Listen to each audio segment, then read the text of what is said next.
اس آیت کا حوالہ دیا هو الذی ارسل رسولہ بالہدی ودین الحق لیظہرہ علی الدین کلہ ولو کرہ المشرکون۔ لہٰذا برزنتی لشکر کی کثرت تعداد کی خبروں سے ہراساں نہ ہو، کیونکہ اللہ ان کی مدد نہیں کرے گا، اور جس کی خدا مدد نہ کرے اس کے لیے فوج کی کثرت بیکار ہوتی ہے۔ ایسے شخص کو خدا اس کے بل بوتے پر چھوڑ کر الگ ہو جاتا ہے۔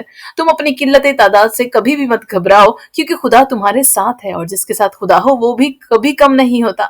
بس تم جہاں ہو وہیں ڈٹے رہو، حتیٰ کہ دشمن کا تم سے مقابلہ ہو اور خدا کی مدد سے تمہیں فتح حاصل ہو۔ وہی بہترین مددگار، سپرد اور معاون ہے۔ تمہارے ان الفاظ سے مجھے تعجب ہوا کہ مسلمان دشمن کے سامنے ڈٹے رہے تو سمجھ لیجئے کہ وہ تباہ ہوئے، اور اگر دشمن سے ڈر کر بھاگ گئے تو سمجھ لیجئے کہ ان کا دین ایمان گیا، کیونکہ ان سے ایک ایسا غنیم لڑنے آیا ہے جس سے عہدہ برا ہونا ان کے بس سے باہر ہے، الا یہ کہ خدا فرشتے بھیج کر ان کی دستگیری فرمائے یا خود لشکر لے کر آئے۔ بخدا اگر یہ تم کلمہ استثناء نہ لکھتے تو برا کرتے۔ میری جان کی قسم، اگر مسلمان ان کے سامنے ڈٹے رہے اور صبر کا دامن نہ چھوڑا اور قتل ہوئے تو ان کی قربانی ضائع نہ ہوگی، بے شک اللہ انہیں عمدہ انعام دے گا۔ خدائے بزرگ و برتر کہتا ہے کہ ان میں سے کچھ مر گئے اور کچھ موت کے منتظر ہیں، اور انہوں نے اپنی وفاداری میں کوئی تبدیلی نہیں کی ہے۔ فَمِنْهُمْ مَنْ قَضَى نَحْبَهُ وَمِنْهُمْ مَنْ يَنْتَظِرُ وَمَا بَدَّلُوا تَبْدِيلًا۔ بڑے خوش نصیب ہیں وہ جنہیں شہادت کی نعمت حاصل ہو۔ تمہارے سمجھدار مسلمان ساتھیوں کے لیے وہ جانباز اچھی مثال بن سکتے ہیں جو رسول اللہ صلی اللہ علیہ وسلم کی لڑائیوں میں ان کے گرد لڑتے ہوئے مارے گئے تھے۔ جو اللہ کی خاطر لڑے وہ نہ تو کبھی بے بس ہوئے اور نہ موت سے ڈرے۔ رسول اللہ صلی اللہ علیہ وسلم کے بعد جو لوگ زندہ رہے وہ بھی دشمن یا موت سے خائف نہیں ہوئے، نہ مصیبتوں کے سامنے انہوں نے کبھی گھٹنے ٹیکے، بلکہ انہوں نے اپنے پیش رووں کی مثال نظر میں رکھی اور ان لوگوں سے جہاد کیا جنہوں نے ان کی مخالفت کی یا اسلام قبول کرنے کے لیے تیار نہیں ہوئے۔ اللہ نے صبر کرنے والوں کی تعریف ان الفاظ میں کی ہے، اور ایسے کتنے ہی نبی گزرے ہیں جن کے ساتھ بہت سے خدا پرست لڑائی میں شریک ہوئے، جنہوں نے خدا کی خاطر مصائب جھیلے لیکن ان کے ارادہ یا عمل میں کوئی کمزوری پیدا نہیں ہوئی، نہ انہوں نے دشمن کے سامنے گھٹنے ٹیکے بلکہ صبر کیا۔ اللہ صبر کرنے والوں کی قدر کرتا ہے۔ جنگ کے مصائب میں ان کی زبان پر بس یہ الفاظ تھے کہ مالک ہمارے گناہ معاف کر اور ہماری بے اعتدالیوں سے درگزر فرما، دشمن کے مقابلے میں ہمیں ثابت قدم رکھ اور کافروں پر ہمیں فتح عطا کر۔ اللہ نے انہیں دنیا اور آخرت کے عمدہ انعام سے نوازا۔ اللہ نیکوکاروں کا قدرداں ہے۔ ان آیات میں ثواب دنیا سے مال غنیمت اور فتح مراد ہے، اور ثواب آخرت سے مغفرت اور جنت۔ میرا یہ خط پڑھ کر لوگوں کو سنانا اور تاکید کرنا کہ اسلام کی سربلندی کے لیے مردانہ وار لڑیں اور سخت سے سخت مشکلات کو برداشت کریں کہ اللہ انہیں دنیا اور آخرت کی نعمتوں سے سرفراز کرے گا۔ تمہارا یہ کہنا کہ مسلمانوں کا مقابلہ ایک ایسے لشکر سے ہے جس سے وہ عہدہ برابر نہیں ہو سکتے، تو اگر تمہارے اندر یہ صلاحیت نہیں ہے تو خدائے قوی میں تو ہے، ہمارا مالک برابر نہیں شکست دینے پر قادر رہا ہے۔ خدا کی قسم اگر دشمنوں سے ہم اپنے بل بوتے پر لڑا کرتے تو وہ مدت کے ہمیں تباہ کر چکے ہوتے۔ ہم تو اپنے مالک اللہ کے بھروسے پر لڑتے ہیں اور اپنے بل پر بالکل اعتماد نہیں کرتے، اور اسی سے نصرت و رحمت کی درخواست کرتے ہیں۔ انشاءاللہ تم ہر صورت کامیاب ہوگے۔ ضرورت اس بات کی ہے کہ اللہ تعالیٰ کے لیے قربانی کی سچی لگن تمہارے دل میں ہو، اور ہر مشکل میں بس اسی سے لو لگاؤ، صبر کرو اور دشمن سے ڈٹ کر مقابلہ کرو، رسالے رکھو، تیار رکھو، اور اللہ سے ڈرو، امید ہے کہ کامیاب ہوگے۔ اصبروا وصابروا ورابطوا واتقوا اللہ لعلکم تفلحون۔ تیسرا خط جو حضرت عمر فاروق کا ہے، اس کا موضوع ہے کہ حضرت عمر فاروق نے صحابی حضرت عبداللہ بن مسعود کو معلم قرآن اور حضرت عمار بن یاسر کو گورنر کوفہ مقرر کیا، اور وہاں کے 1,00,000 سے زائد غازیوں کو خط کے ذریعے اس کی اطلاع دی، جس کی 5 شکلیں ہمیں اخبار و آثار کی کتابوں میں ملتی ہیں۔ پہلی شکل کیا ہے؟ قسم ہے اس خدا کی جس کے سوا کوئی عبادت کے لائق نہیں، میں نے حضرت ابن مسعود کو معلم قرآن کی حیثیت سے بھیج کر تمہاری ضرورت کو اپنی ضرورت پر ترجیح دی ہے، ان سے قرآن سیکھو۔ دوسری شکل یہ ہے کہ کوفہ کے باشندوں، تم کوفہ کے سرتاج اور میرا وہ تیر ہو جسے میں قریب اور دور کے خطرے کے وقت چھوڑتا ہوں۔ میں حضرت عبداللہ بن مسعود کو تمہارے پاس بھیج رہا ہوں، انہیں میں نے تمہارے لیے منتخب کیا ہے اور انہیں بھیج کر تمہاری ضرورت کو اپنی ضرورت پر ترجیح دی ہے۔ تیسری شکل یہ ہے کہ میں نے حضرت عمار بن یاسر کو گورنر اور حضرت عبداللہ بن مسعود کو معلم قرآن اور وزیر و مشیر بنا کر تمہارے پاس بھیجا ہے۔ یہ دونوں رسول اللہ کے برگزیدہ ساتھیوں میں سے ہیں، ان کا کہا مانو اور ان کی پیروی کرو۔ میں نے حضرت عبداللہ کو تمہارے پاس بھیج کر ایثار سے کام لیا ہے۔ چوتھی شکل کیا ہے کہ میں نے حضرت عمار بن یاسر کو تمہارا گورنر اور حضرت عبداللہ بن مسعود کو معلم اور وزیر مقرر کیا ہے۔ حضرت حذیفہ بن یمان کو دجلہ اور حضرت عثمان بن حنیف کو فرات سے سیراب ہونے والے علاقے کی پیمائش اور لگان بندی کا منتظم مقرر کیا ہے۔ پانچویں شکل یہ کہ میں تمہارے پاس حضرت عمار بن یاسر کو گورنر اور حضرت ابن مسعود کو معلم اور وزیر بنا کر بھیج رہا ہوں۔ یہ دونوں رسول اللہ کے برگزیدہ ساتھی اور بدر کے مجاہدین، ان کی اقتدا کرو یعنی پیروی کرو اور ان کا حکم مانو۔ میں نے حضرت عبداللہ کو اثار کر کے تمہارے پاس بھیجا ہے، میں نے انہیں تمہارے خزانے کا نگران بنا دیا ہے، اور حضرت عثمان بن حنیف کو عراق کے مزاریہ علاقے یعنی سواد کی پیمائش اور لگان بندی کا منتظم مقرر کیا ہے، اور تینوں کے لیے ایک بکری یومیہ راشن کر دی ہے، نصف ماں پیٹ کے عمار کے لیے اور بقیہ حضرت ابن مسعود اور حضرت عثمان کے لیے۔ چوتھا خط جو ہے وہ اس کا موضوع ہے مدینہ اور اس کے مضافات میں بارش نہ ہونے سے سخت قحط پڑا۔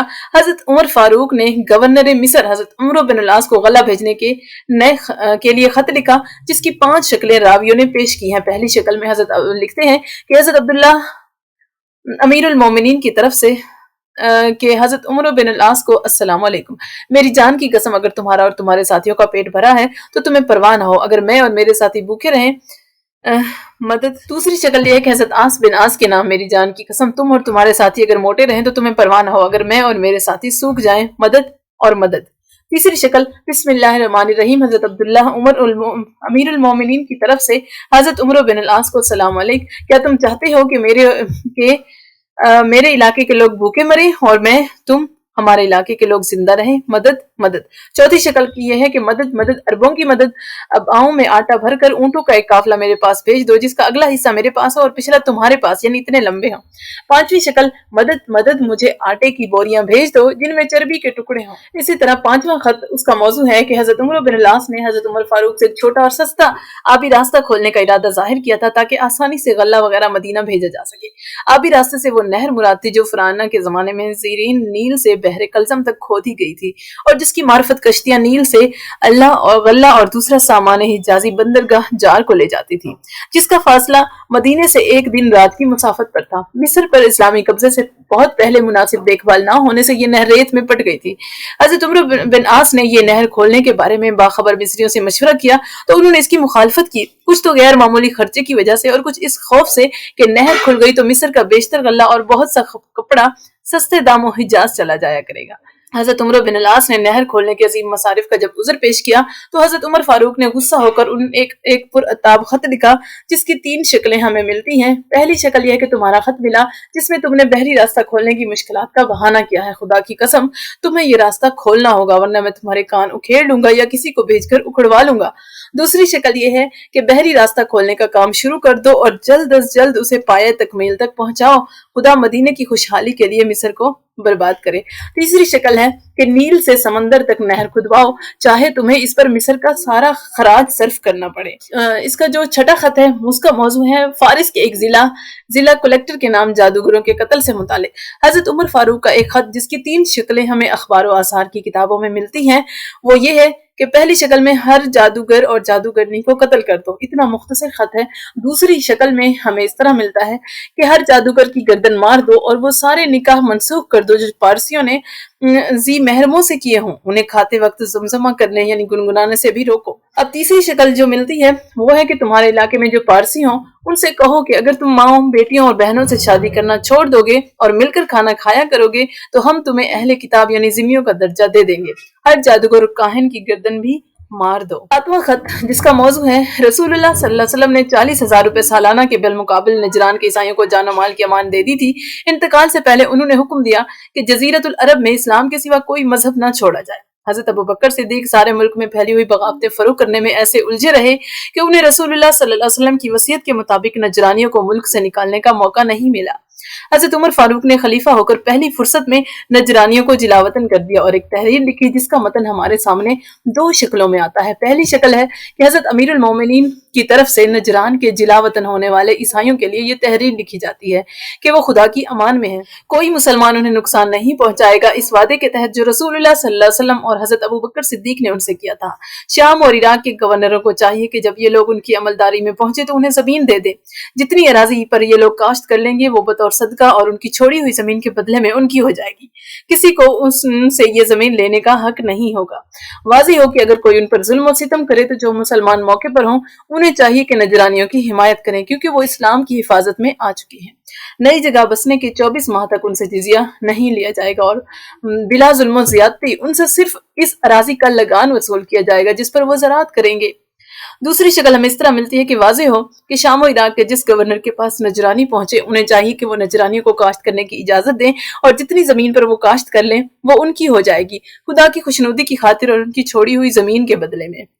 8واں خط جس کا موضوع ہے کہ حضرت عمر فاروق کو خبر ملی کہ حضرت عمر بن العاص گورنر مصر بہت مالدار ہوتے جا رہے ہیں اور مصر کی سرکاری آمدنی خورد برد کرتے ہیں، تو انہوں نے ایک پرعتاب خط لکھا جس کی 3 شکلیں ہمیں ملتی ہیں۔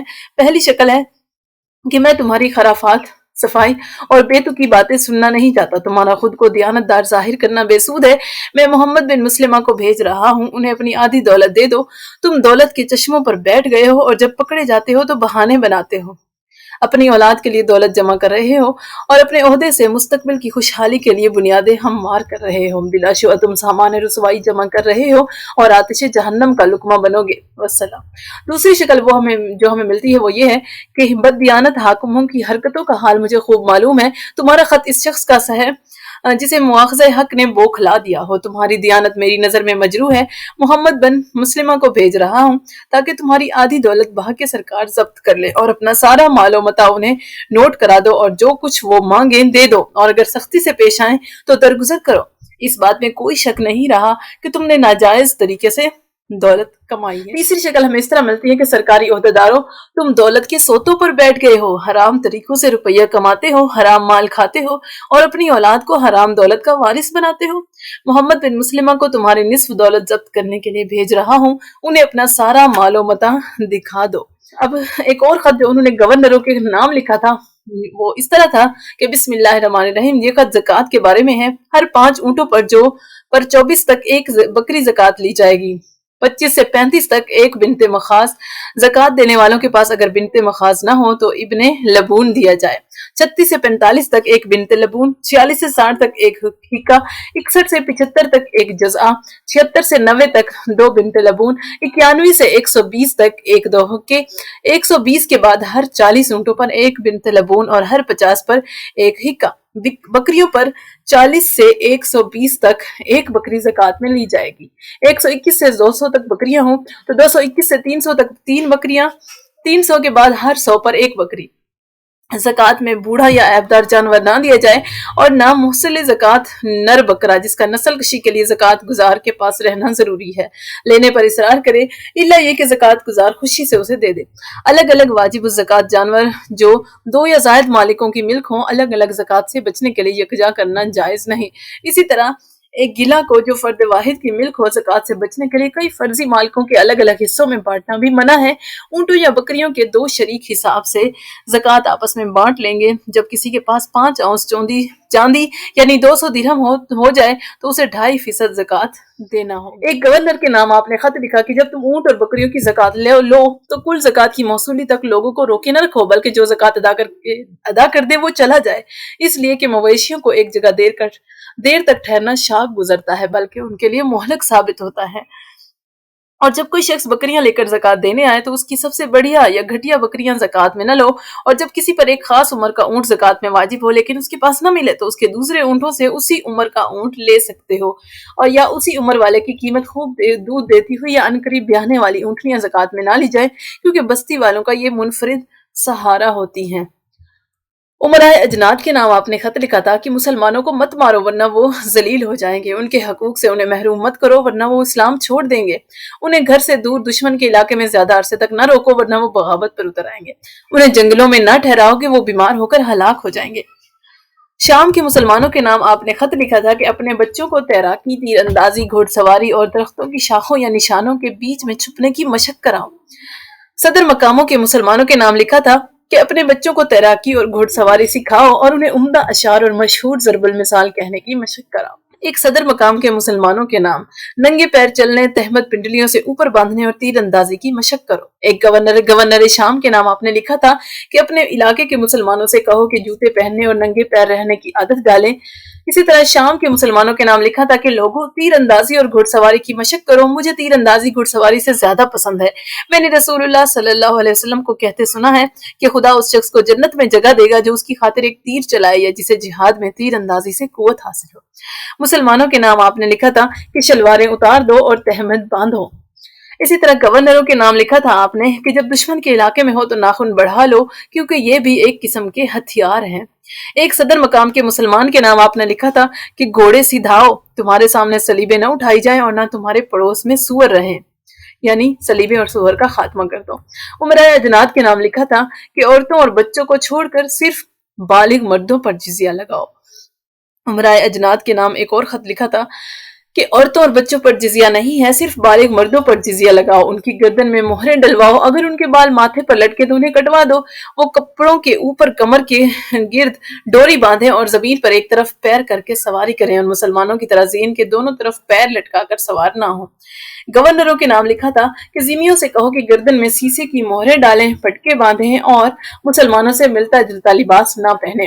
گورنروں کے نام لکھا تھا کہ ذمیوں کی پیشانی کے بال کٹوا دیے جائیں اور وہ کپڑوں کے اوپر کمر کے گرد ڈوری باندھیں تاکہ ان کی حیت مسلمانوں سے ممتاز ہو جائے۔ ایک گورنر کے نام لکھا تھا کہ 3 کام گناہ کبیرہ ہیں: بلا عذر 2 نمازوں کو جمع کرنا، دشمن کی فوج سے بھاگنا اور مال غنیمت کی لوٹ مار کرنا۔ فیروز ویلمی کے نام لکھا تھا کہ مجھے معلوم ہوا ہے کہ تم عمدہ خالص غذائیں جو تم شہد کے ساتھ کھاتے ہو یہاں آنے سے باز رکھے ہوئے ہیں، یہ خط پا کر میرے پاس آ جاؤ اور غیر مسلموں سے جنگ و قتال کے لیے نکل کھڑے ہو۔ گورنروں کے نام لکھا تھا کہ اگر مہاجر مسافروں کی کسی جماعت کو گاؤں کی ذمہ رات میں ٹھہرانے اور کھانا کھلانے سے انکار کر دیں تو وہ ہماری امان سے خارج ہو جائیں گے۔ کوفے کے گورنر کے نام لکھا تھا کہ ہم نے سواد یعنی عراق کے دیہاتوں کے ذمیوں پر مسلمان مسافر کا ایک دن رات کا کھانا لازم کر دیا ہے، اگر کسی مسافر کو بارش یا بیماری کی وجہ سے زیادہ رکنا پڑے تو اسے اپنے پاس سے خرچ کرنا پڑے گا۔ مسلمانوں کے نام لکھا تھا کہ سواد یعنی عراق کے دیہاتوں کا ایک ذمی شراب کی تجارت سے خوب مالدار ہو گیا ہے، اس کی شکایت پر حضرت عمر فاروق سے کی گئی تو انہوں نے لکھا کہ اس کی جو چیز تمہارے ہاتھ آئے اسے توڑ ڈالو، اس کے سارے جانور ہانک لے جاؤ اور کوئی مسلمان اس کی کوئی امانت اپنے گھر میں نہ رکھے۔ حضرت ابو الدرداء کے نام آپ نے لکھا تھا کہ حضرت ابو الدرداء انصاری نے دمشق میں خوبصورت پل بنوایا، اس کی خبر حضرت عمر فاروق کو ہوئی تو انہوں نے یہ پرعتاب خط بھیجا کہ اویم بن اویمر، فارسیوں اور بزنطینیوں کی بنائی ہوئی عمارتیں کیا تمہارے لیے کافی نہ تھی کہ تم مزید عمارتیں بنوا رہے ہو؟ اصحاب محمد تم جو مثال قائم کرو گے اس کی تقلید کی جائے گی۔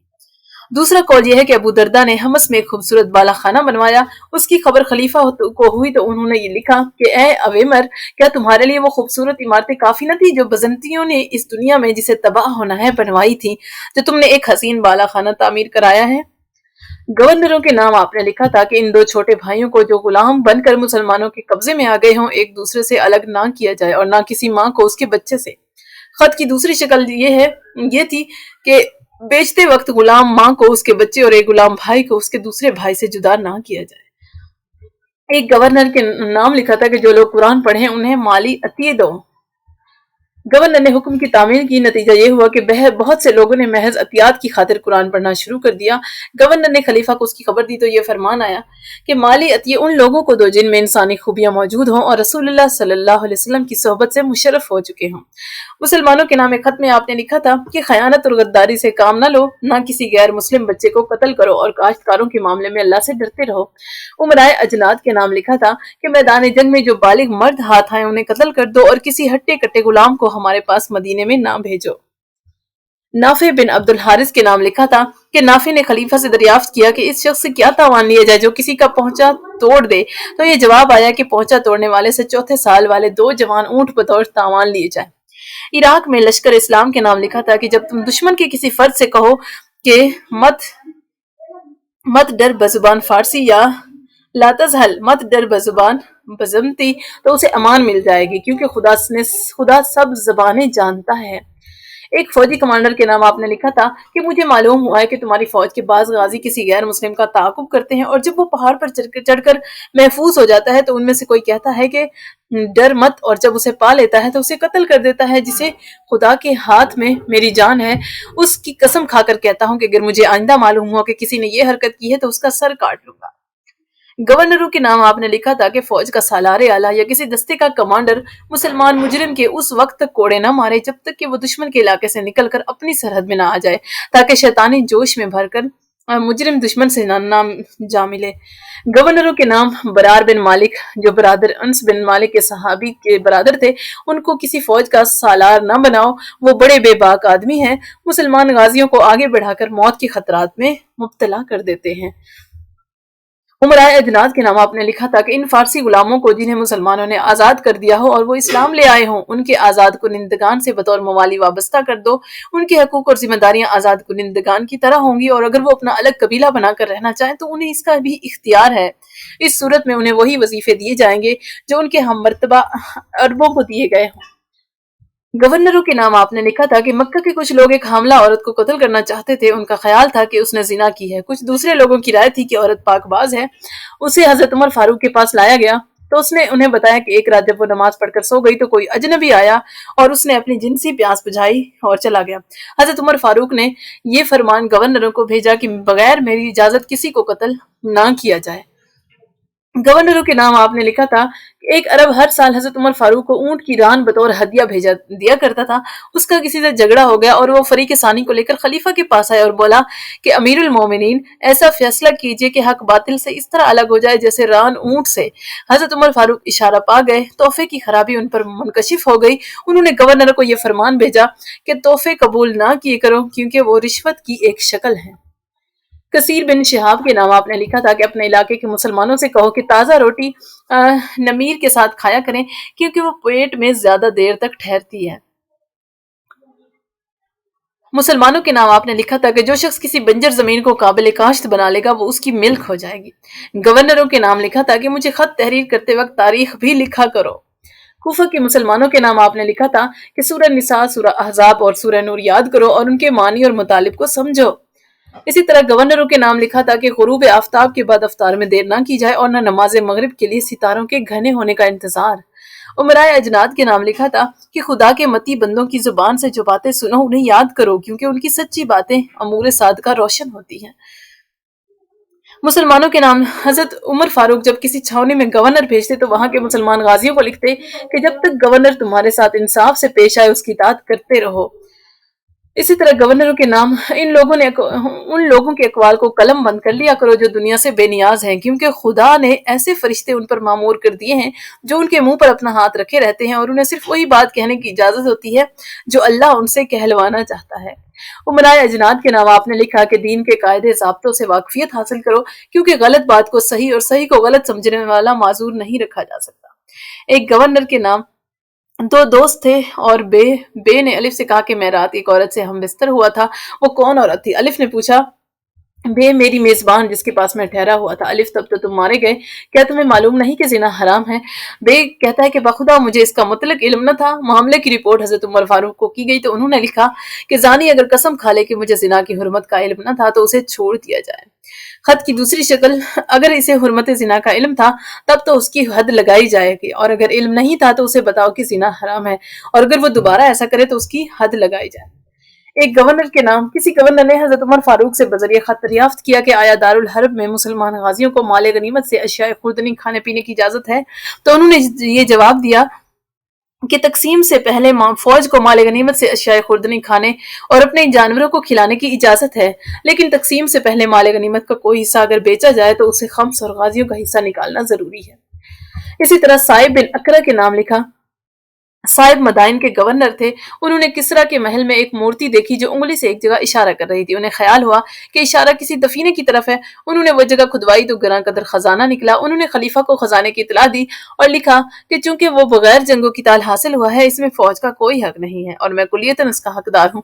حضرت عمر فاروق نے یہ فرمان بھیجا کہ تم مسلمان غازیوں کے سالار ہو، اس لیے یہ دولت ان میں تقسیم ہونی چاہیے۔ ایک گورنر کے نام کسی گورنر کے پاس ایک وفد آیا جس میں عرب اور موالی یعنی غیر عرب مسلمان دونوں تھے۔ گورنر نے وفد کے عرب ارکان کو انعامات دیا اور موالی کو نظر انداز کر دیا۔ اس کی خبر حضرت عمر فاروق کو ہوئی تو انہوں نے لکھا کہ یہ بہت بری بات ہے کہ کوئی شخص اپنے مسلمان بھائی کی تحقیر کرے۔ خط کی دوسری شکل کیا ہے کہ تم نے سب کے ساتھ ایک سا برتاؤ کیوں نہیں کیا؟ صدر مقاموں کے مسلمانوں کے نام آپ نے لکھا تھا کہ نرکل سے خلال نہ کیا کرو اور اگر تم اسے چھوڑ نہیں سکتے تو خلال کرتے وقت اس کا چھلکا اتار دیا کرو۔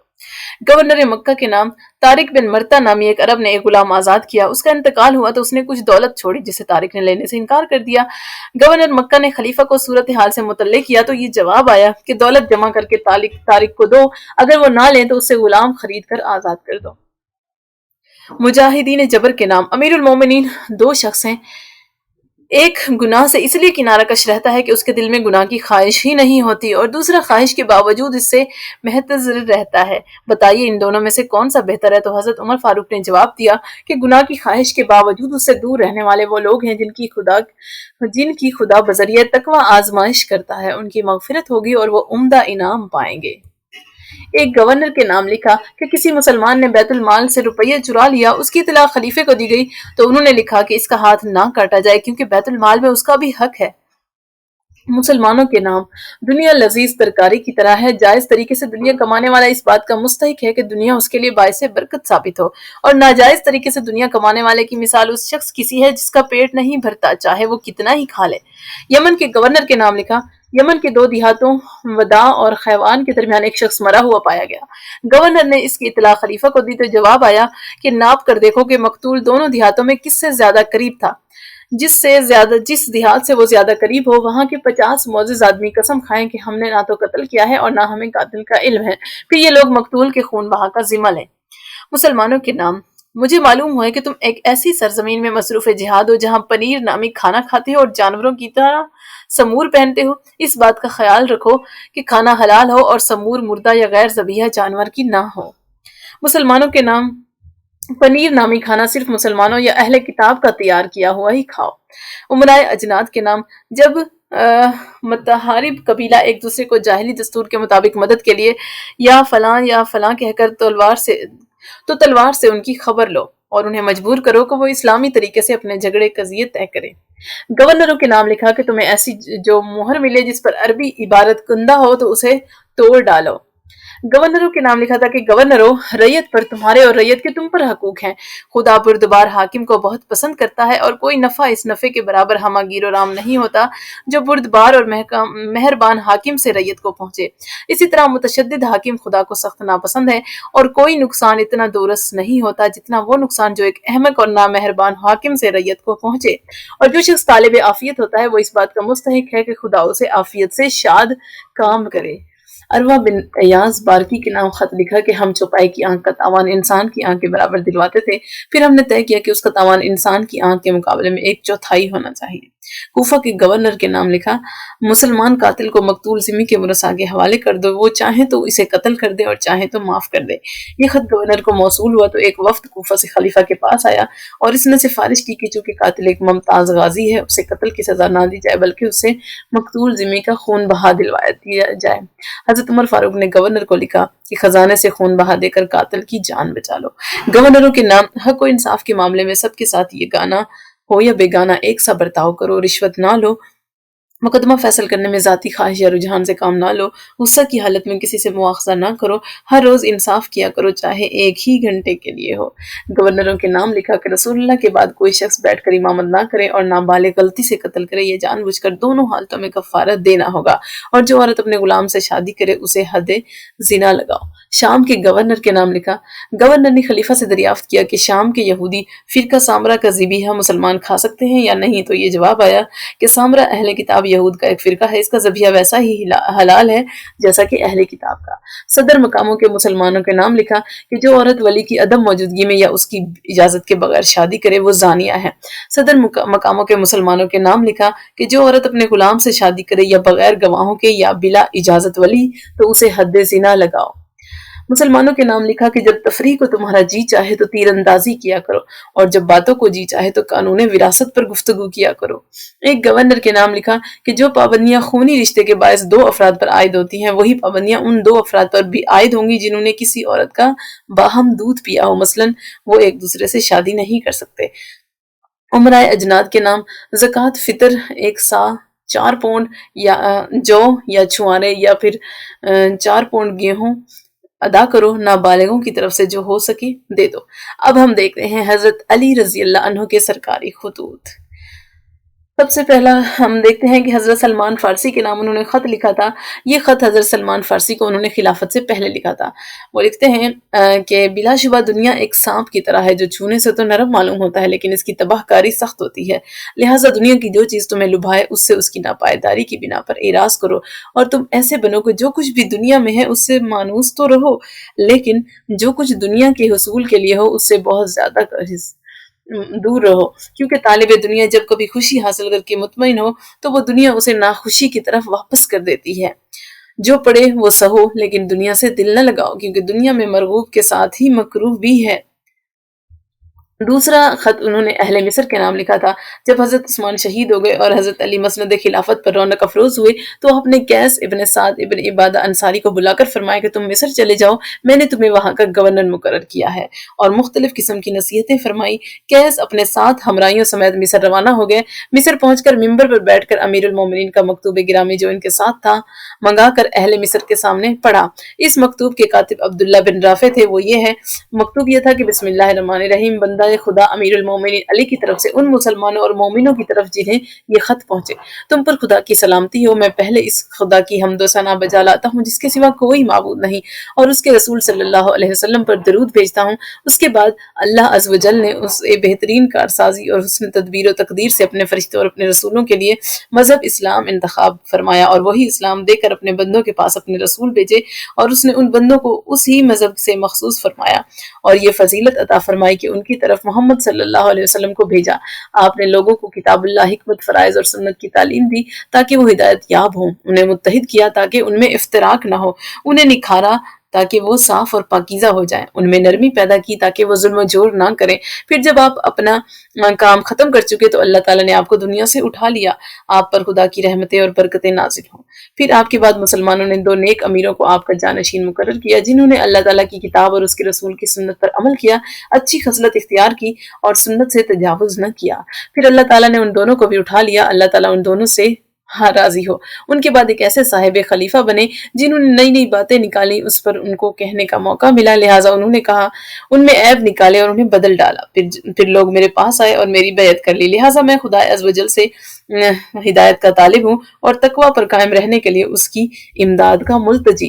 دیکھو تمہارے معاملات میں ہم پر لازم ہے کہ حق تعالیٰ کی کتاب اور اس کے رسول صلی اللہ علیہ وسلم کی سنت پر عمل کریں، اور تم پر جو اللہ تعالیٰ کے حقوق ہیں ان کی ادائیگی اور اس کے رسول صلی اللہ علیہ وسلم کی سنت کی اجرا کی کوشش کریں۔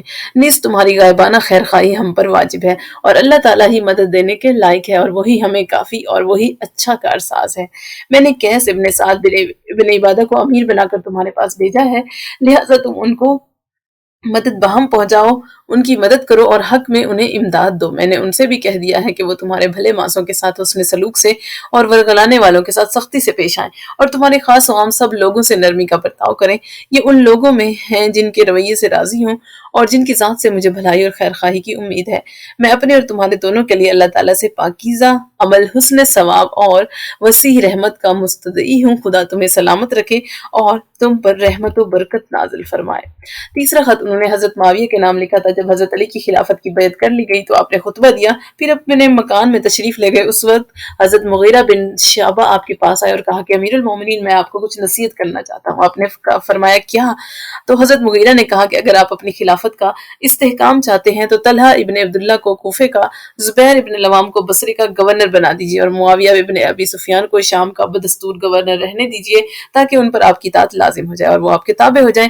ہاں، جس وقت آپ کی خلافت مستحکم ہو جائے تو آپ کو اختیار ہے، جسے چاہیں معزول کر دیں، جسے چاہیں برقرار رکھیں۔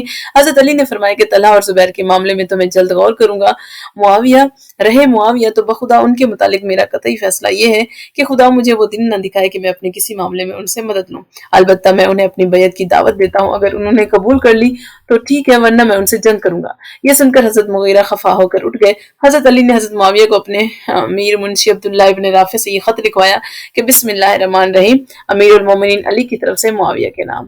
اما بعد، اگر عثمان خلافت کے حقدار اور رسول اللہ صلی اللہ علیہ وسلم کے رشتہ دار تھے تو میں بھی خلافت کا حقدار اور رسول اللہ صلی اللہ علیہ وسلم کا رشتہ دار ہوں۔ دیکھو، اللہ تعالیٰ نے مہاجرین اور انصار کو مشترک رائے سے مجھے خلیفہ بنایا ہے، اور یہ بھی سمجھ لو کہ رائے، عمل اور پسندیدگی اور ناپسندیدگی میں عام لوگ انہی کی پیروی کرتے ہیں، لہٰذا تمہیں چاہیے کہ فوراً میرے پاس حاضر ہو جاؤ، کیونکہ میں نے تمام گورنروں کو طلب کیا ہے تاکہ ان سے اپنی خلافت اور فرمانبرداری کا اقرار لوں، اور جو بار میری گردن پر آ پڑا ہے ان کی گردن پر بھی ڈالوں، اور یہ ذمہ داری وہ ہے جس سے میں نے اپنے دین اور امانت داری کو خریدا ہے، اور جسے قبول کیے بغیر میرے لیے کوئی چارہ کار نہ تھا۔ بس اس خط کو دیکھتے ہی تم انشاءاللہ اپنے بلند مرتبہ رفقا کے ساتھ میرے پاس چلے آؤ۔ چوتھا خط بھی انہوں نے حضرت امیر معاویہ کے نام لکھا تھا۔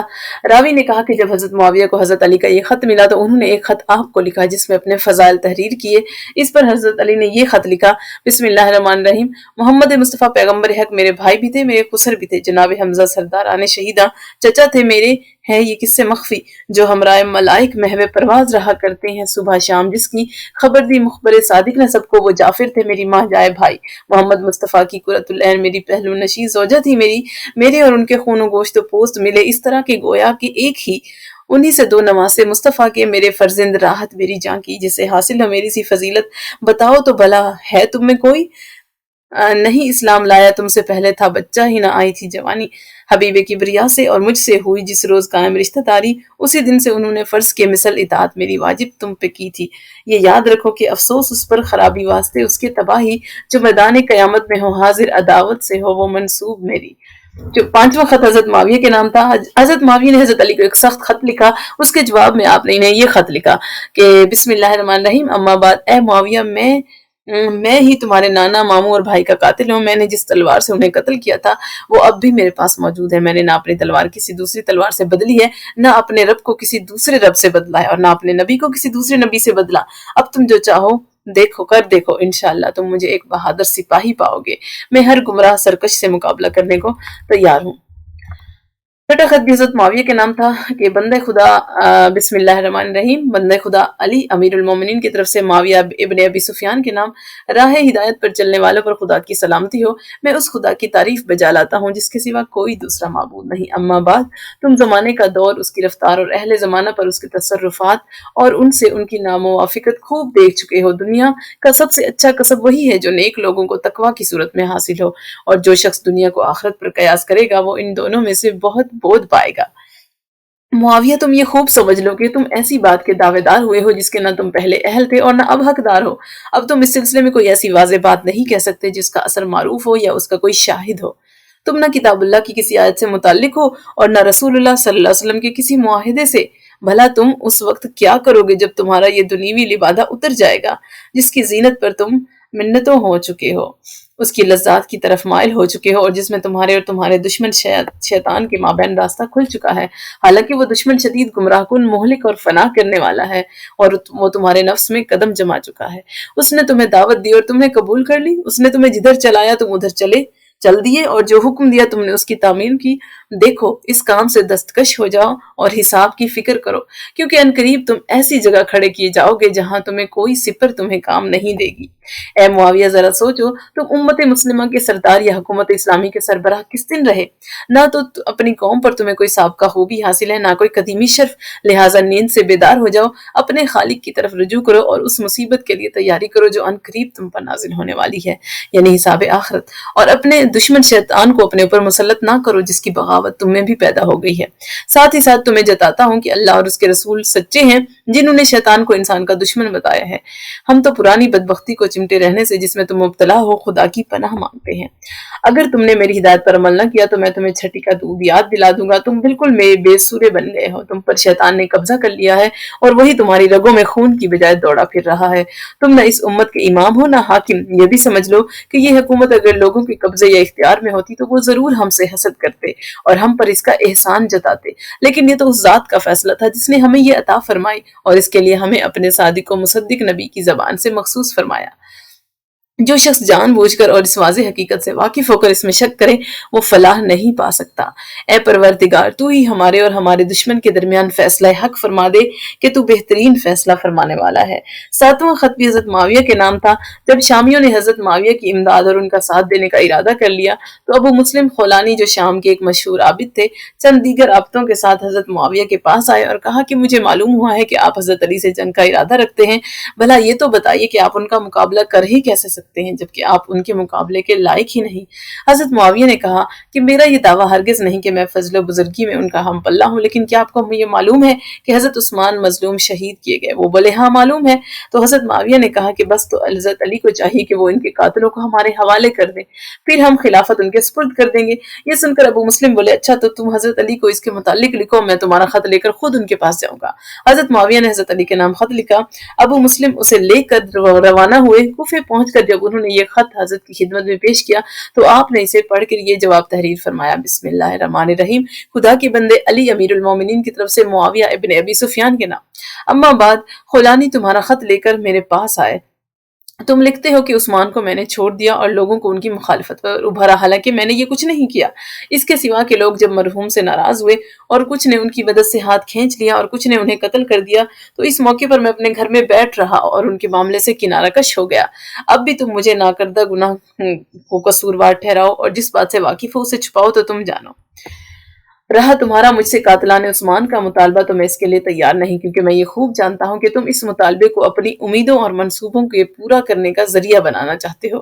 عثمان کے خون کا انتقام مقصود نہیں ہے۔ اپنی جان کی قسم، اگر تم اپنی سرکشی اور مخالفت سے باز نہ آئے تو تم پر وہی عذاب نازل ہوگا جو ہر شکی، گناہگار اور سرکش پر ہوتا چلا آیا ہے۔ والسلام۔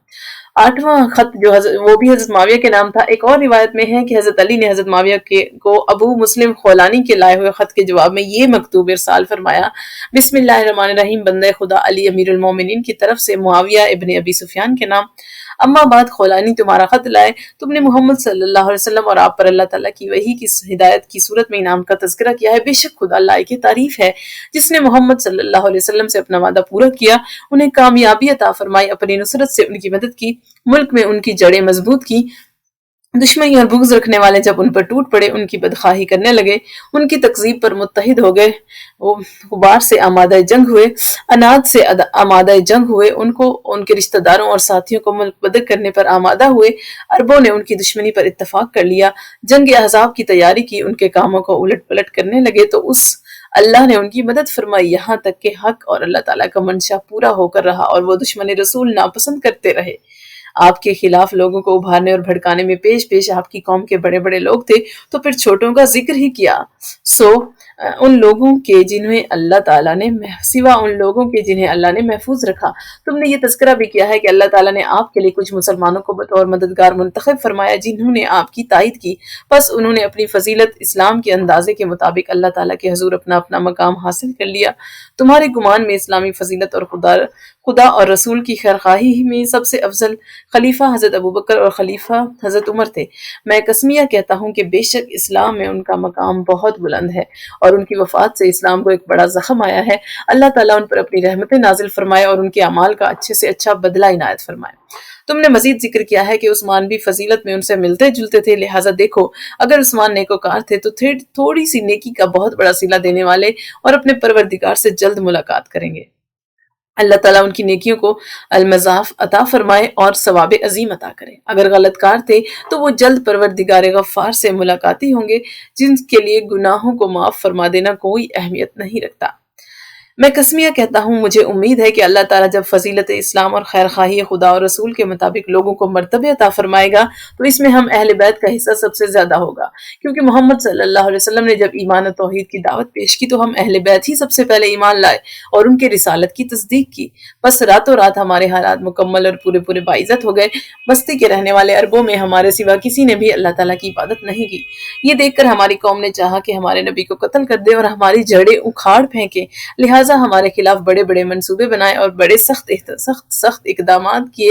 انہوں نے ہمیں چلنے پھرنے سے روکا، یعنی نظر بند کیا، ہماری معاشی سہولتیں بند کی، ہم پر مستقل خوف طاری کر دیا، ہم پر جاسوس اور نگران مقرر کیے، ہمیں چٹیل پہاڑ کی طرف چلا جانے پر مجبور کیا، ہمارے خلاف جنگ کی آگ بھڑکائی اور آپس میں تحریری معاہدہ کیا کہ ہمیں نہ کوئی کھانے پینے کو دے، نہ ہم سے شادی بیاہ کرے، نہ خرید و فروخت کرے اور نہ ہمیں کوئی پناہ دے، تاکہ ہم رسول اللہ صلی اللہ علیہ وسلم کو ان کے حوالے کر دیں اور وہ آپ کو قتل کر کے مسلح کر دیں۔ ہمیں امن صرف جنگ کے زمانے میں ملتا تھا، مگر اللہ تعالیٰ نے ہمیں ہمت دی کہ ان رات دن کے خطرات سے ہم رسول اللہ صلی اللہ علیہ وسلم کو بچائیں، آپ کی طرف سے مدافعت کریں، آپ کی حرمت کی خاطر تیر چلائیں اور آپ کی حمایت میں تلوار اٹھائیں۔ اس کام میں ہمارے مومنین کا مقصد حصول اجر اور کافروں کا حمایت خاندان تھا۔ لیکن یہ بھی واضح رہے کہ اس وقت قریش میں سے جو ایمان لے آئے تھے وہ ان مصائب سے جن میں ہم مبتلا تھے بالکل محفوظ تھے، کیونکہ ان میں سے بعض وہ لوگ تھے جن کی حفاظت کا معاہدہ ہو چکا تھا اور بعض ایسے قبائل سے تعلق رکھتے تھے جو ان کے محافظ تھے، لہٰذا یہ لوگ اس بربادی اور ہلاکت سے محفوظ رہے جس میں ہم مبتلا تھے اور اس میں اللہ تعالیٰ کی مشیت کو بڑا دخل تھا۔ پھر اللہ تعالیٰ نے اپنے رسول کو ہجرت کا حکم دیا اور اس کے بعد مشرکین سے جنگ کی اجازت دے دی، جس میں حضور صلی اللہ علیہ وسلم کا طریقہ یہ تھا کہ جب لڑائی شدت اختیار کر جاتی اور لوگ بچنے لگتے اور بازر طلبی کی جاتی تو آپ اپنے گھر والوں کو آگے بڑھا کر اپنے دوسرے ساتھیوں کو تیروں اور تلواروں سے محفوظ فرما لیتے تھے۔ چنانچہ عبیدہ ابن حارث جنگ بدر میں، حمزہ جنگ احد میں اور جعفر و زید جنگ موطا میں شہید ہوئے۔ اور چاہو تو میں ایک اور شخص کا نام بھی لوں، مراد اپنی ذات ہے، جس نے ان شہداء کی طرح رسول اللہ صلی اللہ علیہ وسلم کے ساتھ کئی بار شہادت حاصل کرنے کا ارادہ کیا، لیکن ان شہداء کی موت نے جلدی کی اور ان کی موت نے مہلت دی، اور ان لوگوں کی نیکی اختیار کرنے میں صرف اللہ تعالیٰ کے احسان و کرم کو دخل تھا۔ پھر نہ کوئی شخص میرے سننے میں آیا، نہ دیکھنے میں، جو ان حضرات سے زیادہ، جن کے نام میں نے تمہیں بتائے، اللہ اور اس کے رسول کی اطاعت میں مخلص ہو۔ سختی، خوشحالی، تنگی، جنگ اور دیگر مقامات خطر میں رسول اللہ کے ساتھ رہنے کو ان سے زیادہ برداشت کیا ہو۔ مہاجرین میں اور بھی بہت سے شعراء آفاق خوبیاں ہیں، اللہ تعالیٰ ان کے اعمال صالحہ کا بہترین اجر عطا فرمائے۔ اب زمانے کی نرنگی دیکھو، میرے مقابلے میں وہ آ رہا ہے جو نہ میری طرح پیش رو ہے، نہ اسے میری سی وہ سبقت حاصل ہے جو میرے سوا کسی کو بھی حاصل نہیں۔ یہ اور بات ہے کہ کوئی مدعی وہ دعویٰ کر بیٹھے جس سے نہ میں واقف ہوں، نہ میرے خیال میں خدا ہی واقف ہوگا۔ ہر حال میں اللہ کی تعریف واجب ہے۔ پھر تم نے خلفاء سے میرے حسد، ان کی طرف میرے دیر سے بڑھنے اور بغاوت کرنے کا تذکرہ کیا ہے۔ بغاوت سے تو میں خدا کی پناہ مانگتا ہوں کہ میں نے ہرگز نہیں کی۔ رہی میری تاخیر اور ان کی حکومت کو ناپسند کرنا، تو مجھے لوگوں سے اس کی معذرت کی ضرورت نہیں، کیونکہ اللہ تعالیٰ نے اس کا فیصلہ تو رسول اللہ صلی اللہ علیہ وسلم کو دنیا سے اٹھاتے وقت ہی کر دیا تھا۔ یعنی جب قریش نے کہا تھا کہ ہم میں سے ہو، کہ امیر ہم میں سے ہو، اور انصار نے کہا کہ ہم میں سے، تو قریش نے اپنے دعوے کی یہ دلیل پیش کی کہ چونکہ محمد صلی اللہ علیہ وسلم ہم میں سے تھے، اس لیے ہم زیادہ حقدار ہیں کہ امیر ہم میں سے ہو۔ یہ بات دلیل انصار کی سمجھ میں آ گئی اور انہوں نے ولایت اور حکومت مہاجرین کے حوالے کر دی۔ لہٰذا جب ان لوگوں نے انصار کے مقابلے میں استحقاق خلافت تعلق محمدی کی بنا پر قائم کر لیا، تو ظاہر ہے کہ جس کا تعلق محمد صلی اللہ علیہ وسلم سے زیادہ ہوگا وہ اس خلافت کا مستحق بھی زیادہ ہوگا، اور اگر یہ اصول نہ ہو تو پھر اپنی اکثریت کی بنا پر انصار زیادہ حقدار تھے۔ اب مجھے نہیں معلوم کہ میرے ساتھی مہاجرین سے بری ہیں کہ انہوں نے میرا حق لیا یا انصار پر ظلم کیا، لیکن نہیں، میں نے سمجھ لیا ہے کہ میرا ہی حق چھینا ہے، اور میں نے حسبتاً للہ ان کے حق میں اپنا حق چھوڑ دیا۔ اللہ تعالیٰ انہیں معاف فرمائے۔ تم نے عثمان کے معاملے کا جو ذکر کیا ہے کہ میں نے ان سے قطع تعلق کر لیا اور لوگوں کو ان کے خلاف برانگیختہ کیا، تو عثمان نے جو کچھ کیا اس کی خبر تمہیں مل چکی، اور لوگوں نے ان کے ساتھ جو کچھ کیا وہ بھی تم دیکھ چکے ہو، اور تمہیں یہ بھی اچھی طرح معلوم ہے کہ میں اس معاملے سے بے تعلق تھا۔ اب تم مجھے ناکردہ گناہ تقصیر وار ٹھہراؤ، اور جس بات سے واقف ہو اسے چھپاؤ، تو تمہیں اختیار ہے۔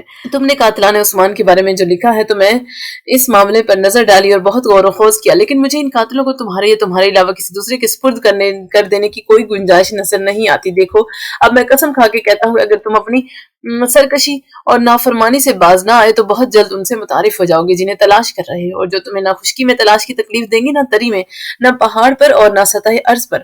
میری فوج خود تمہارے مقابلے میں آ جائے گی، تمہیں نکلنے کی ضرورت نہ ہوگی، لیکن یہ ضرور ہے کہ اس تلاش کی کامیابی تمہیں ناگوار ہوگی اور ان ملنے والوں کی ملاقات تمہیں خوش نہیں کرے گی۔ اور ہاں، تمہارے باپ ابو سفیان تو میرے پاس رسول اللہ صلی اللہ علیہ وسلم کی وفات کے وقت آئے تھے اور کہا تھا کہ محمد صلی اللہ علیہ وسلم کی قائم مقامی اور اس کی حکومت کے سب سے زیادہ حقدار تم ہو، اور جو شخص تمہاری مخالفت کرے گا میں اس کے مقابلے میں تمہارا حامی ہوں۔ ہاتھ بڑھاؤ، میں بیعت کرتا ہوں، لیکن میں نے ایسا نہیں کیا۔ تم اپنے باپ کے اس قول اور ارادے سے باخبر ہو اور یہ بھی جانتے ہو کہ میں نے اس سے صرف تفریق بین المسلمین کے خلاف خیال سے انکار کر دیا تھا، کیونکہ لوگ ابھی کفر کے قریب تھے، یعنی ارتداد کا خطرہ تھا۔ لہٰذا اب اس سے ثابت ہوا کہ تمہارے باپ میرے حق کے بارے میں تم سے زیادہ واقف تھے۔ بس اگر اپنے باپ کی طرح تم بھی میرا حق پہچان لوگے تو ہدایت یاب ہوگے، ورنہ ہم تمہارے مقابلے میں اللہ تعالیٰ سے مدد طلب کریں گے، اور خدا کی سلامتی ہو اس پر جو اس کا اہل ہو۔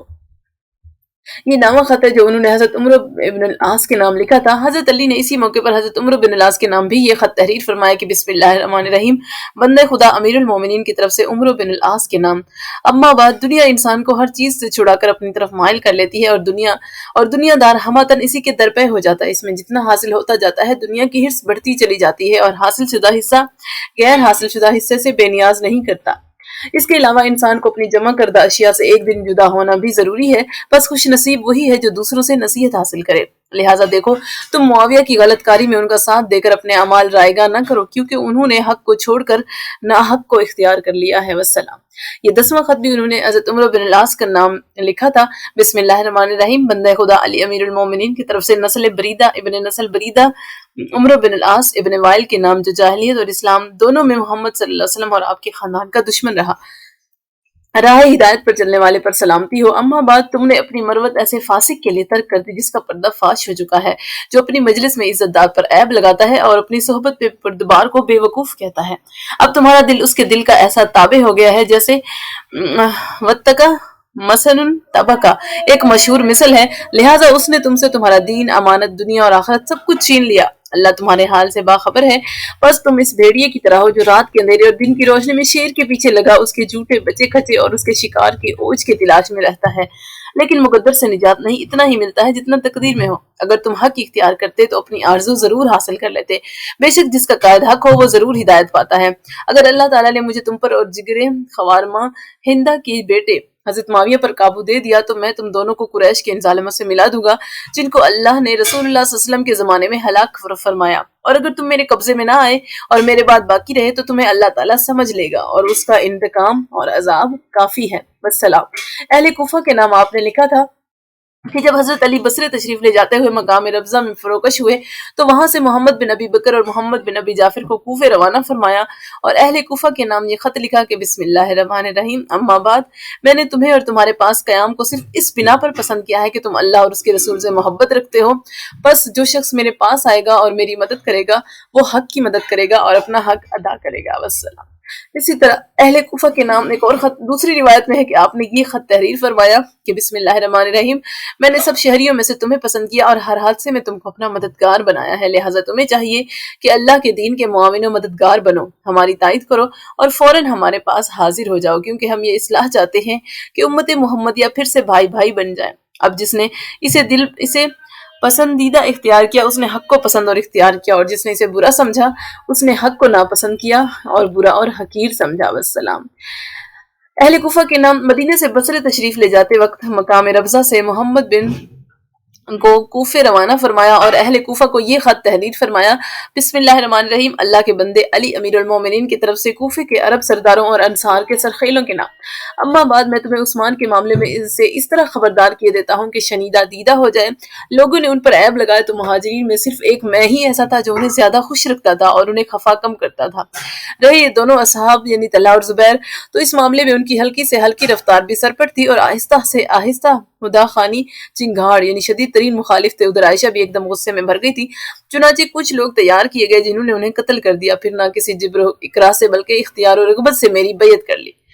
مجھ سے پہلے جس طرح دوسرے خلفاء کی بیعت کی گئی تھی اسی طرح میری بیعت کرنے میں یہ دونوں حضرات حضرت طلحہ اور حضرت زبیر پیش تھے۔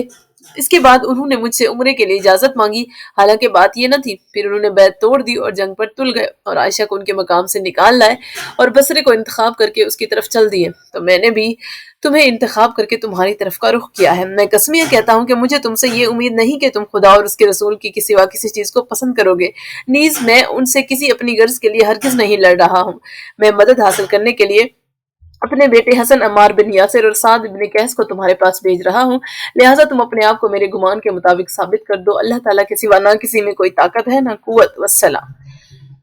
حضرت ابو موسیٰ کے نام مقام ربضہ میں ہاشم ابن عتبہ حضرت علی کے پاس آئے اور محمد بن ابی بکر کے کوفے پہنچنے اور حضرت ابو موسیٰ یعنی جو گورنر کوفہ سے گفتگو کرنے کا حال بتایا، جسے سن کر آپ نے فرمایا کہ میں نے تو پہلے ہی چاہا تھا کہ ابو موسیٰ کو گورنری سے الگ کر دوں، لیکن مجھ سے اشتر نے استدعا کی کہ انہیں رہنے دو۔ پھر آپ نے ہاشم کو کوفے واپس فرمایا اور حضرت ابو موسیٰ کو یہ خط لکھا، بسم اللہ الرحمن الرحیم، میں ہاشم بن عتبہ کو بھیج رہا ہوں تاکہ تمہارے پاس جو مسلم فوجی ہیں انہیں لے کر وہ میرے پاس چلے آئیں، لہٰذا ان لوگوں کو میری طرف روانہ کر دو، کیونکہ میں نے یہ منصب جس پر تم سرفراز ہو تمہیں اس لیے دیا تھا کہ تم حق کے معاملے میں میری مدد کرو۔ والسلام۔ حضرت ابو موسیٰ کے نام جب حضرت ابو موسیٰ کے پاس یہ خط پہنچا تو انہوں نے صاحب ابن مالک اشعری کو بلا کر دریافت کیا کہ تمہاری کیا رائے ہے؟ صاحب نے کہا کہ میری رائے میں تو آپ کو حضرت علی کے فرمان پر عمل کرنا چاہیے۔ ابو موسیٰ بولے لیکن میں یہ مناسب نہیں سمجھتا۔ اسی دوران میں ہاشم نے حضرت ابو موسیٰ کے پاس صاحب کے پہنچنے اور باہمی گفتگو کی حضرت علی کو اطلاع دی۔ آپ نے حضرت حسن اور حضرت عمار ابن یاسر کو کوفے روانہ فرمایا تاکہ وہ لوگوں کو مدد کے لیے جمع کر کے لائیں۔ اس کے بعد آپ نے خریزہ ابن کعب انصاری کو کوفے کا گورنر بنا کر روانہ فرمایا اور ان کے ہاتھ میں ابو موسیٰ کو یہ خط ارسال فرمایا، بسم اللہ الرحمن الرحیم، اما بعد، میرا خیال ہے کہ تمہاری اس حکومت سے معزولی جس میں اللہ تعالیٰ نے تمہارا حصہ نہیں رکھا ہے تمہیں میرا حکم رد کرنے سے باز رکھے گی۔ میں اپنے بیٹے حسن اور عمار بن یاسر کو روانہ کر چکا ہوں کہ وہ لوگوں کو مدد کے لیے جمع کریں اور قرظہ ابن کعب کو شہر کا حاکم بنا کے بھیج رہا ہوں، لہٰذا تم بذلت و خواری ہماری حکومت سے علیحدہ ہو جاؤ۔ اگر تم نے ایسا نہیں کیا تو میں نے اسے حکم دے دیا ہے کہ وہ تم سے جنگ کرے، اور اگر تم اس سے لڑو اور وہ فتح یاب ہو جائے تو وہ تمہاری تکہ بوٹی کر دے۔ والسلام۔ حضرت طلحہ اور حضرت زبیر کے نام۔ جس وقت حضرت طلحہ اور حضرت زبیر حضرت عائشہ کو لے کر بصرے کی طرف چل دیے تو حضرت علی نے انہیں یہ خط تحریر فرمایا: بسم اللہ الرحمن الرحیم، اما بعد، اے طلحہ اور اے زبیر، تمہیں اچھی طرح معلوم ہے اگرچہ تم نے چھپایا ہے کہ جب تک لوگ خود میری طرف نہیں آئے میں ان کی طرف نہیں گیا، اور جب تک انہوں نے خود مجھے مجبور نہیں کر دیا میں نے ان سے بیعت نہیں لی، کہ تم دونوں تو بیعت کے لیے سب سے پہلے میری طرف بڑھے تھے، اور تم اس میں نہ کسی خوف سے مغلوب ہو کر آئے تھے نہ کسی لالچ سے۔ زبیر، تم قریش کے مشہور شہسوار، اور طلحہ تم مہاجرین کے سردار ہو، کسی کمزور حیثیت کے نہ تھے۔ ایسی حالت میں تمہارے لیے آج اس سے نکلنے کے مقابلے میں اس کو اسی وقت رد کر دینا زیادہ آسان تھا۔ پھر یہ بنی عثمان تو عثمان کے قصاص کے مطالبے کا حق رکھتے بھی ہیں، مگر تم دونوں تو مہاجرین میں سے ہو، تمہیں عثمان کے معاملے سے کیا تعلق؟ اور یہ کیا غضب کیا کہ تم اپنی ماں ام المومنین حضرت عائشہ کو ان کے اس مکان سے باہر نکال لائے جس میں بیٹھے رہنے کا حکم انہیں اللہ نے دیا تھا؟ بس اللہ تعالیٰ ہی تمہارے لیے کافی ہے۔ والسلام۔ حضرت عائشہ کے نام۔ اور اسی موقع پر حضرت عائشہ کو بھی آپ نے یہ خط تحریر فرمایا کہ بسم اللہ الرحمن الرحیم، اما بعد، آپ اپنے مکان سے ایک ایسے کام کے لیے نکلی ہیں جو آپ کو معاف تھا، جس کی ذمہ داری آپ پر نہیں تھی، پھر آپ نے اپنے خیال میں اصلاح امت کی خواہاں ہیں۔ آپ یہ تو فرمائیے کہ عورتوں کو لشکر کشی سے کیا واسطہ؟ آپ اپنے خیال میں عثمان کے خون کا مطالبہ کر رہی ہیں، حالانکہ وہ بنی امیہ میں سے تھے اور آپ بنی تیم ابن مرہ میں سے ہیں۔ میں بقسم عرض کرتا ہوں کہ جس شخص نے اس کام کے لیے آپ کو ابھارا اور گھر سے نکالا وہ سب سے بڑا گنہگار ہے، لہٰذا اے عائشہ، خدا سے ڈریے، گھر واپس جائیے اور پردے میں بیٹھیے۔ والسلام۔ قیس ابن سعد کے نام۔ حضرت علی نے قیس ابن سعد کو نفر کا گورنر بنا کر بھیجا، اور جب آپ وہاں پہنچے اور بیعت لی تو ایک گروہ نے بیعت سے انکار کیا اور کہا کہ خلافت کا معاملہ پورے طور پر طے ہو جانے تک ہمیں معاف رکھا جائے۔ قیس نے حضرت علی کو تفصیل سے خط لکھا۔ اس کے جواب میں حضرت علی نے انہیں یہ لکھا: بسم اللہ الرحمن الرحیم، اما بعد، تم نے جن لوگوں کا تذکرہ اپنے خط میں کیا ہے ان کے پاس جاؤ، اگر وہ اس بیعت میں جس میں دیگر مسلمان داخل ہو چکے ہیں داخل ہو جائے تو ٹھیک، ورنہ خدا چاہے تو تم ان سے جنگ کرو۔ والسلام۔ عامل کوفہ کے نام۔ حضرت علی نے جنگ جمل پر فتح پانے کے بعد کوفے کے گورنر کو یہ خط تحریر فرمایا کہ ان کے کاتب حضرت عبداللہ ابن رافع اور قاصد حضرت ظفر ابن قیس تھے۔ بسم اللہ الرحمن الرحیم، اللہ کے بندے علی امیر المومنین کی طرف سے، اما بعد، جمادی الآخرت کے درمیان ہمارے مقابلہ بصرے کے ایک میدان خریبہ میں ہوا جس میں اللہ تعالیٰ نے ان لوگوں دشمنوں کو مسلمانوں کے مقابلے کی سنت یعنی شکست نصیب کی۔ ہمارے اور ان کے بہت سے ساتھی قتل ہوئے۔ ہمارے جو ساتھی شہید ہوئے ان کے نام یہ ہیں: سمامہ ابن مسنہ، ہندہ بن عمرو، البا ابن میسم، اور سیحان اور زید پسران سوہان و مہدوج۔ حضرت معاویہ کے نام۔ جب لوگوں نے حضرت معاویہ سے خلافت کی بیعت کر لی اور ان کی حکومت قائم ہو گئی تو انہوں نے حضرت علی کو ایک خط لکھا جس کا جواب آپ نے یہ دیا: بسم اللہ الرحمن الرحیم، اما بعد، امور مملکت کا اندازہ اس شخص کی طرح کرو جو لشکر پر نہیں اپنی ذات پر نگاہ رکھتا اور بےہودہ کوئی نہ کرتا ہو۔ تم اپنے آپ کو دیکھو، اپنی فوج پر نظر کرو اور بےہودہ باتیں منہ سے نہ نکالو۔ میں قسمیہ کہتا ہوں کہ اہل عراق سے مجھے جو قوت حاصل ہے وہ میرے نزدیک اگر اس قوت و مدد سے زیادہ باوثوق ہو جو مجھے اللہ کی طرف سے حاصل ہے تو میرے نزدیک ایسا یقین رکھنے والے کو اللہ پر یقین ہی نہیں۔ لہٰذا تم اپنے دل میں اس طرح سوچو جیسے وہ آدمی سوچتا ہے جو اپنی سنجیدگی میں بےہودگی سے مستغنی ہو، کیونکہ زبانی جمع خرچ میں تو بڑی گنجائش ہے۔ باتیں بنانے کی بجائے معاملے کی حقیقت پر غور کر کے عقل سے مشورہ لو، کیونکہ تم جیسے آدمی کو جس پر عام لوگ نظر جمائے بیٹھے ہیں ہرگز معذور قرار نہیں دیا جا سکتا۔ رہا تمہارا یہ ذکر کرنا کہ ہم اور تم دست و بازو یعنی قوت مجتمع تھے، تو بے شک ہم ایسے ہی تھے جیسا تم نے ذکر کیا، لیکن ہمارے تمہارے درمیان اس طرح تفریق ہو گئی کہ اللہ نے اپنا رسول ہم میں سے مبعوث فرما دیا تو ہم اس پر ایمان لائے، اور تم نے اسے نہ مانا تو ہم مومن ہو گئے اور تم کافر رہے۔ پھر تمہارے گمان میں طلحہ اور زبیر کو میں نے قتل کیا ہے تو یہ تمہاری غیر حاضری کی بات ہے، تم موجود نہیں تھے۔ اگر تم موجود ہوتے تو حقیقت حال سے باخبر ہوتے، لہٰذا یہ تم پر اس کی ذمہ داری حق باز پر ہے، نہ اس معاملے میں تمہارے سامنے کوئی عذر پیش کرنے کی ضرورت۔ نیز تم نے گمان کیا ہے کہ تم مہاجرین میں شامل ہو کر مجھ سے ملو گے، تو تمہارا بھائی یزید ابن ابی سفیان جس وقت قید ہوا، ہجرت تو اسی وقت ختم ہو چکی تھی، تمہارے ساتھیوں میں مہاجرین ہیں ہی کہاں؟ تمہارے ساتھی تو طلقاء فتح مکہ کے وقت ازراہ کرم چھوڑے ہوئے لوگ ہیں، یا فتح مکہ کے بعد اسلام لانے والے، اور حضور صلی اللہ علیہ وسلم کے ارشاد کے مطابق فتح مکہ کے بعد ہجرت ختم ہو چکی تھی، اور اگر تمہارے اندر کچھ جلدی ہے تو اسے رہنے ہی دو، اور اگر میں تم سے ملا تو مناسب تو یہی ہوگا کہ اللہ تعالیٰ مجھے تم سے بدلہ لینے کے لیے تمہارے پاس بھیجے۔ والسلام۔ اچھا، اب ہم دیکھتے ہیں کہ طلقاء سے مراد کون سے لوگ ہیں۔ یہ وہ لوگ ہیں جو فتح مکہ کے موقع پر قید کر کے رسول اللہ صلی اللہ علیہ وسلم کے سامنے پیش کیے گئے، تو آپ نے ان سے دریافت کیا کہ میں تمہارے ساتھ کیسا سلوک کرنے والا ہوں۔ یہ لوگ بولے کہ آپ کریم ابن کریم ہے، اس لیے ہمیں کرم ہی کی توقع ہے۔ یہ سن کر آپ صلی اللہ علیہ وسلم نے ارشاد فرمایا اذهبوا فانتم طلقاء، یعنی جاؤ تم آزاد ہو۔ اسی وقت سے یہ لوگ طلقاء کہلائے جانے لگے۔ طلقاء کا مفرد طلیق ہے۔ اس طرز عمل کا نتیجہ یہ ہوا کہ یہ لوگ ایمان لے آئے۔ انہی 9 مسلموں میں سے حضرت معاویہ بھی تھے۔ یہ خط بھی حضرت معاویہ کے نام ہے۔ ابن قتیبہ نے روایت کیا ہے کہ حضرت علی جب جنگ جمل سے فارغ ہو گئے اور عراقیوں نے آپ کی بیعت کر لی اور آپ کی حکومت قائم ہو گئی، تو آپ نے حضرت معاویہ کو یہ خط تحریر فرمایا، بسم اللہ الرحمن الرحیم، اما بعد، دیکھو ازلی فیصلہ اور حکم نافذ آسمان سے اترتا اور بارش کی طرح برستا ہے۔ اللہ تعالیٰ کے احکام نافذ اور اس کی مشیت پوری ہو کر رہتی ہے۔ اس میں نہ مخلوق کی پسند کا دخل ہوتا ہے، نہ اولاد آدم کی رضامندی کا۔ تمہیں عثمان کی اللہ تعالیٰ ان پر رحمت کرے قتل ہو جانے لوگوں کا بالعموم میری بیعت کر لینے اور مجھ پر عہد شکنوں کے ٹوٹ پڑنے کی خبر یقیناً مل چکی ہوگی، لہٰذا تم بھی میری بیعت میں داخل ہو جاؤ جس میں سب لوگ داخل ہو چکے ہیں، ورنہ تم مجھے بھی جانتے ہو اور میرے ساتھیوں سے بھی واقف ہو۔ والسلام۔ جریر ابن عبداللہ کے نام کہا جاتا ہے کہ جب حضرت علی جنگ جمل سے فارغ ہو کر کوفے تشریف لے گئے اور اپنے گورنروں کو خطوط تحریر فرماتے، تو حضرت جریر ابن عبداللہ کو، جو ہمدان کی سرحد پر گورنر تھے اور جنہیں حضرت عثمان نے مقرر فرمایا تھا، یہ خط تحریر فرمایا، بسم اللہ الرحمن الرحیم، اما بعد، اگر اللہ تعالیٰ کسی قوم کی حالت اس وقت تک نہیں بدلتا جب تک وہ خود اپنی حالت نہیں بدلتی، اور جب اللہ تعالیٰ کسی قوم کے ساتھ برائی کا ارادہ فرماتا ہے تو وہ رد نہیں ہو سکتی، اور اللہ تعالیٰ کے سوا ان کا کوئی والی اور حامی نہیں ہوتا۔ میں تمہیں اپنے اور جن کی طرف ہم گئے تھے یعنی طلحہ اور زبیر کی جماعت کے حالات سے مطلع کرتا ہوں۔ جب ان دونوں نے میری بیعت توڑ دی اور میرے گورنر عثمان ابن حنیف کے ساتھ بدسلوکی سے پیش آئے، تو میں مہاجرین و انصار دونوں کو ساتھ لے کر مدینے سے روانہ ہوا، اور میں نے راستے ہی میں اپنے بیٹے حسن، اپنے چچا زاد بھائی عبداللہ ابن عباس، عمار ابن یاسر اور قیس ابن سعد کو کوفے روانہ کر دیا۔ انہوں نے کوفے والوں سے اللہ تعالیٰ اور اس کے رسول کے حق میں امداد طلب کی، جو کوفیوں نے قبول کر لی۔ میں ان کے سب کے ساتھ چلا، یہاں تک کہ میں نے بصرے کے سامنے لشکر اتار دیا، غلطیوں سے درگزر کی اور بیعت کا مطالبہ کیا، لیکن انہوں نے لڑائی کے سوا ہر بات سے انکار ہی کیا۔ مجبوراً میں نے بھی اللہ تعالیٰ سے ان کے خلاف امداد طلب کی، پھر جو قتل ہوئے، باقی منہ پھیر کر اپنے شہر کی طرف بھاگ نکلے۔ پھر انہوں نے مجھ سے اسی عمل کی استدعا کی جس کی میں خود انہیں لڑائی سے پہلے دعوت دیتا رہا تھا، لہٰذا میں نے عافیت پسند کی اور ان پر سے تلوار اٹھا لی۔ پھر عبداللہ ابن عباس کو ان پر حاکم مقرر کر کے کوفہ چلا آیا۔ میں تمہارے پاس ظفر ابن قیس کو بھیج رہا ہوں، ان سے جو چاہو دریافت کر لو۔ والسلام۔ حضرت اشعث ابن قیس کے نام۔ حضرت علی نے یہ خط حضرت اشعث ابن قیس کو زیاد ابن کعب کے ہاتھ بھیجا۔ اس وقت حضرت اشعث آذربائیجان کے گورنر تھے جنہیں حضرت عثمان نے مقرر فرمایا تھا۔ بسم اللہ الرحمن الرحیم، اما بعد، اگر تم میں کچھ برائیاں نہ ہوتی تو تم حکومت میں سب لوگوں سے آگے ہوتے، بس اگر اب بھی تم خدا سے ڈرو تو ممکن ہے کہ کوئی نئی صورت پیدا ہو جائے۔ دیکھو لوگوں نے جو میری بیعت کی ہے تو اس کی اطلاع تم کو مل چکی ہوگی۔ طلحہ اور زبیر نے سب سے پہلے میری بیعت کی، پھر بغیر کسی نئی بات کے توڑ دی اور ام المومنین کو لے کر بصرے کی طرف چل دیے، لہٰذا میں مہاجرین و انصار کی میت میں ان سے ملا اور انہیں اس امر یعنی بیعت کی طرف واپس بلانے کی کوشش کی جس سے وہ نکل چکے تھے، لیکن وہ نہ مانے۔ پھر میں نے دعوت میں مبالغہ کیا اور نہایت حسن خوبی سے اسے جاری رکھا۔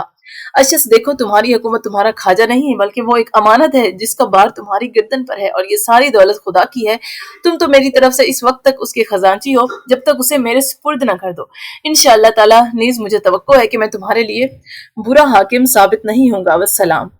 حضرت معاویہ کے نام۔ جب حضرت جریر حضرت علی کی خدمت میں آئے تو آپ نے فرمایا، جریر، تم میرا خط لے کر معاویہ کے پاس جاؤ اور تمہارے متعلق جو میری رائے ہے اسے صحیح کر دکھاؤ۔ دیکھو اس وقت میرے پاس رسول اللہ کے بہت سے صحابی، مہاجرین، بدرین اور عقبتین موجود ہیں، لیکن اس کام کے لیے ان میں سے میں تمہیں انتخاب کر رہا ہوں، جس کی وجہ صرف رسول اللہ صلی اللہ علیہ وسلم کا یہ ارشاد ہے کہ یمنیوں میں جریر سب سے بہتر ہے، لہٰذا تمہیں چاہیے کہ میرا خط معاویہ کے پاس لے جاؤ۔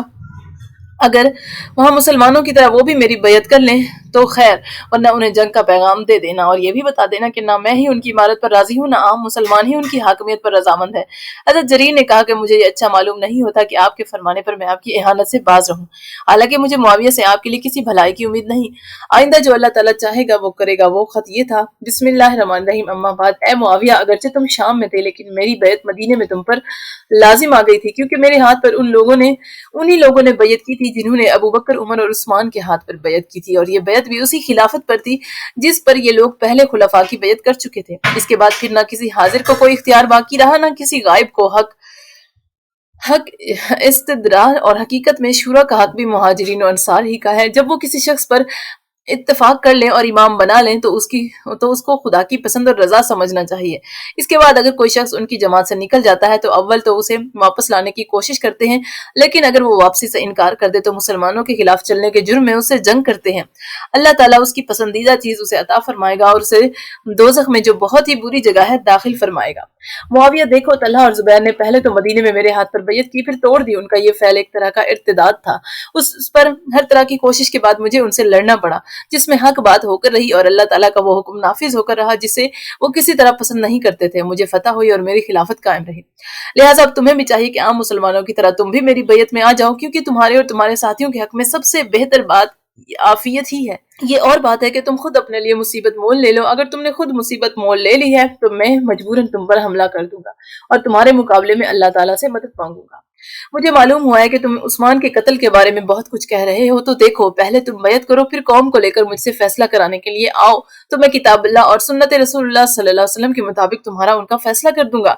رہی وہ بات جس کا تم نے تہیہ کیا ہے، یعنی قصاص حضرت عثمان، تو یہ اس فریب کی طرح ہے جو بچے کو دودھ چھڑاتے وقت دیا جاتا ہے۔ میں دعوے سے کہتا ہوں کہ اگر تم خواہشات کے تحت نہیں بلکہ عقل سے غور کرو گے تو عثمان کے خون کے معاملے میں مجھے سب سے زیادہ بری پاؤ گے۔ معاویہ دیکھو، تم طلقاء فتح مکہ کے وقت ازراہ کرم چھوڑے ہوئے افراد میں سے ہو، جن کو نہ خلافت جائز ہے، نہ جو امام بن سکتے ہو، نہ جنہیں شورا میں شرکت ہی کا حق ہے۔ میں تمہارے اور تمہارے ساتھیوں کے پاس جریر کو بھیج رہا ہوں۔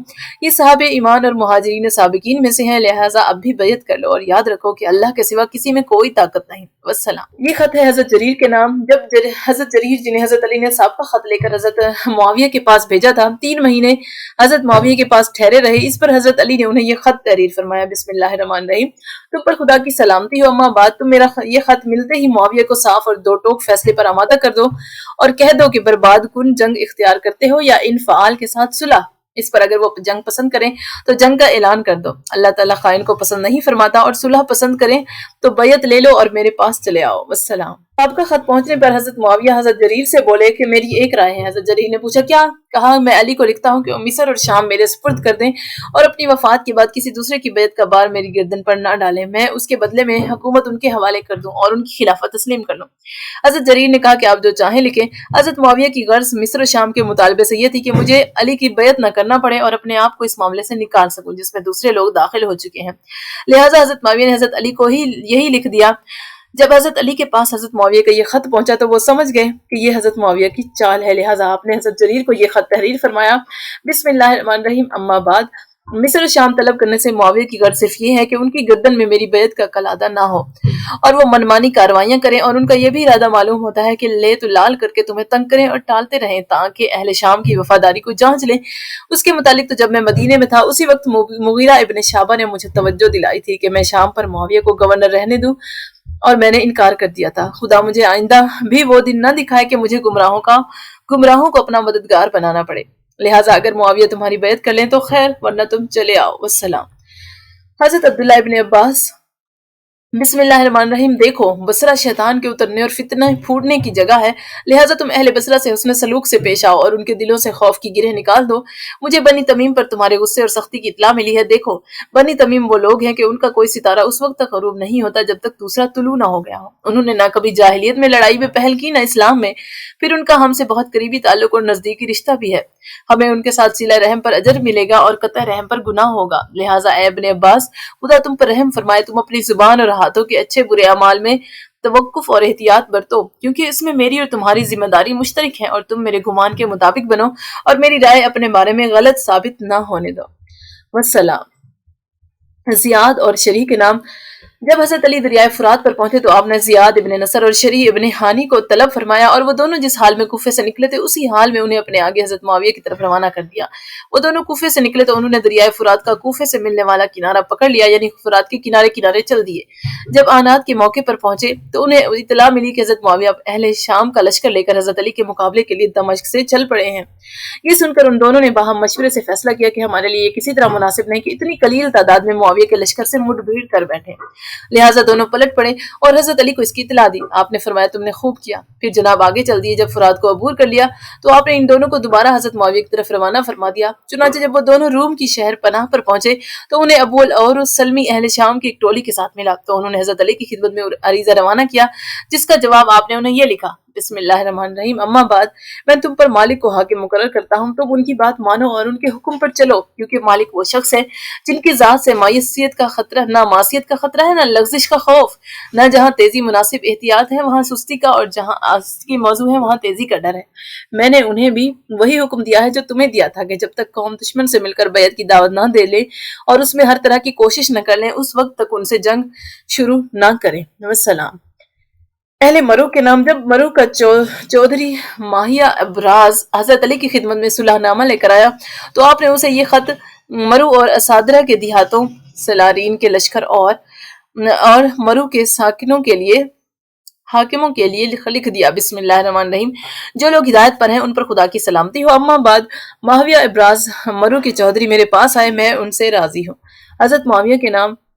حضرت معاویہ نے حضرت علی کو ایک خط لکھا جس کے جواب میں آپ نے تحریر فرمایا بسم اللہ الرحمن الرحیم اما بعد میں تمہیں وہی بات لکھتا ہوں جو مخارق نے بنی فالج کو ان اشعار کی صورت میں پیش کی تھی کہ اگر اے سوار ان سے ملنا ہو تیرا جہاں ہو بنی فالج، ان سے یہ کہنا ہماری طرف آؤ مانو ہماری، نہ ہو ایسے جو ہو یہ حالت تمہاری، ہو جس طرح کوئی زمین ایسی خالی کہ مٹی تک اس میں رہی ہو نہ باقی۔